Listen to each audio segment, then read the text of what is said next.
এইটো মেটেল যায় চেন ঘেবল লাগিব কিমান থাকিব লাগে এইটো 8 ইঞ্চি থাকিব লাগে কিমান আছে দিয়া এটা আমি জুখি দিম 2 ইঞ্চি মান আছে 3 ইঞ্চি আছে এডাল মাৰি এইটো হেৰি এতিয়া আমি 4 ইঞ্চি হ'ব কি নহয়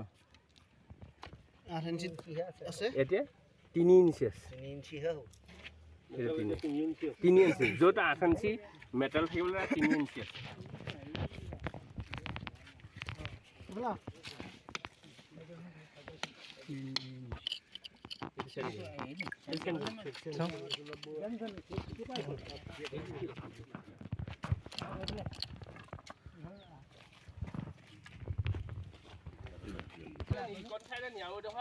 বলক কালকে গলো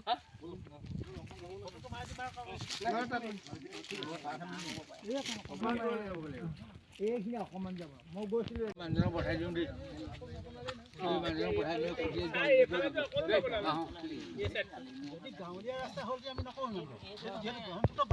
ওখটো আছিলে নহয় চৰকাৰে পাৰে 2 লেন কৰে 3 লেন কৰে পকা কৰি থক কিন্তু ৰাস্তাটো ওখ অন্তত আৰু অন্তত ইয়াত 3 ফুট যদি ওখ হৈ যায় সৌখন ব্ৰহ্মপুত্ৰ পানী সৌখনহে নৈ এখন নৈ যেতিয়া ভয়াৱহ আহিব এইটো মঠাইত কোন তুলিকত ভাগিব ঠিকনা নাই 12 চনত যদি 3 ঠাই মানত ছিঙিছিলে 12 চনত এতিয়াও বুই যায় এইটোহে ৰাখে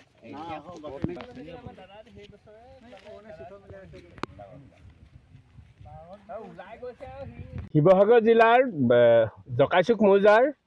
একমাত্ৰ ব্ৰহ্মপুত্ৰৰ মূল মথাৰিটো ভদিয়াঘাটৰ পৰা মকালিলৈকে যিটো লোক নিৰ্মাণ বিভাগে নিৰ্মাণ কৰি আছে এই পথটো ত্ৰুটিপূৰ্ণ হিচাপে নিৰ্মাণ কৰা গোটেই বিষয়টোৰ ওপৰত আৰু এই অঞ্চলৰ স্থানীয় ৰাইজ আৰু শিমলুগুৰি জকাইচুক মৌজাৰ বান নিয়ন্ত্ৰণ আৰু প্ৰতিৰোধ যোগাযোগ সমিতিয়ে 2022 চনৰ পৰা মাননীয় জিলা উপায়ুক্ত শিৱসাগৰ আৰু লোক নিৰ্মাণ বিভাগক লিখিতভাৱে অভিযোগ দিয়াৰ পাছতো আজিলৈকে কোনো এটা পদক্ষেপ গ্ৰহণ কৰা আমাৰ পৰিলক্ষিত নহ'ল আৰু শেহতীয়াকৈ ঠিকাদাৰ প্ৰতিষ্ঠানে এই ৰাস্তাটোৰ কোনো ত্ৰুটিপূৰ্ণ হিচাপে নিৰ্মাণ কৰাৰ পাছত তেওঁলোকে ইতিমধ্যে ফেভাৰ ব্লকৰ কাম আৰম্ভ কৰিছে সেইকাৰণে গোটেই বিষয়টো আচলতে মাননীয় মুখ্যমন্ত্ৰীগৰাকীৰ হাতত থকা বিভাগ গড় কাপ্তান বিভাগ অৰ্থাৎ লোক নিৰ্মাণ বিভাগ এই বিভাগটোৰ 5 কিলোমিটাৰ পথত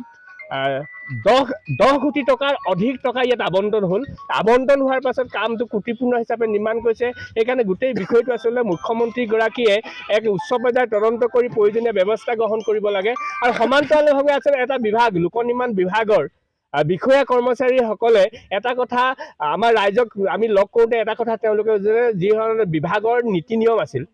মানে নিমিদা আহ্বান কৰি যিটো প্ৰাক কলনৰ যিটো নিয়ম কাম আৰম্ভ কৰাৰ লগে লগে তথ্য ফলক লগাব লাগে ৰাস্তাটোৰ 2টা মূৰত কিন্তু এটা 2টা বছৰ অতিক্ৰম কৰাৰ পিছত বিভাগটোৱে সেই ফলকখন লগোৱা নাই কিয় লগোৱা নাই আচলতে ইয়াৰ আচলতে মথাৰিটো এটা ব্ৰহ্মপুত্ৰৰ মূল এটা মথাৰি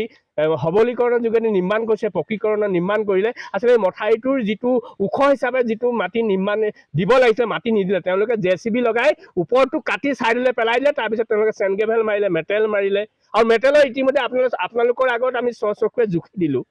যিটো মথাৰিত 8 ইঞ্চি মেটেল থাকিবলৈ তাত আছে 2-3 ইঞ্চিকে মেটেল ইয়াৰ পইচা কাৰ জেপলৈ গৈছে কাৰ হাতলৈ গৈছে সেইকাৰণে মুখ্যমন্ত্ৰীগৰাকীয়ে অটলে নাথাকোঁতে আমি দুৰ্নীতিত কোনো আপোচ নকৰোঁ যদি আপোচেই কৰা নাই মুখ্যমন্ত্ৰীগৰাকী শূন্য শ্ৰেণীৰ কথা কৈ থকাৰ পাছত আজিৰ তাৰিখত কিয় শিৱসাগৰ জিলাৰ ভদিয়াঘাটৰ পৰা মকালিলৈ থকা ব্ৰহ্মপুত্ৰৰ মূল মথাৰিটো নিৰ্মাণ কৰোঁতে যে 10 কোটি টকা আবণ্টন হোৱাৰ পাছত ইয়াৰ পইচা কাৰ হাতত গৈছে কলৈ গ'লে গোটেই বিষয়টো আচলতে মুখ্যমন্ত্ৰীগৰাকীয়ে নিজাববীয়াকৈ এটা তদন্তৰ প্ৰয়োজনীয় ব্যৱস্থা গ্ৰহণ কৰিব লাগে আৰু আমি এই আজি সংবাদ মাধ্যমতে মুখ্যমন্ত্ৰীক অৱগত কৰিলোঁ আৰু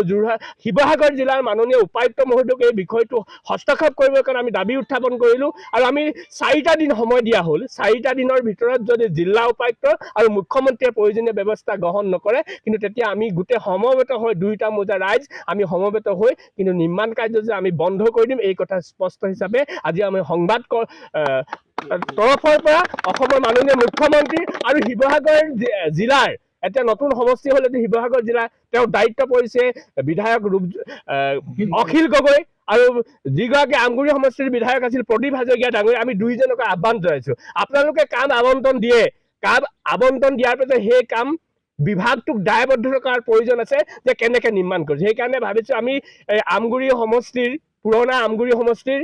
এই পথটো খনামুখ গাঁও পঞ্চায়ত অন্তৰ্গত এই পথটো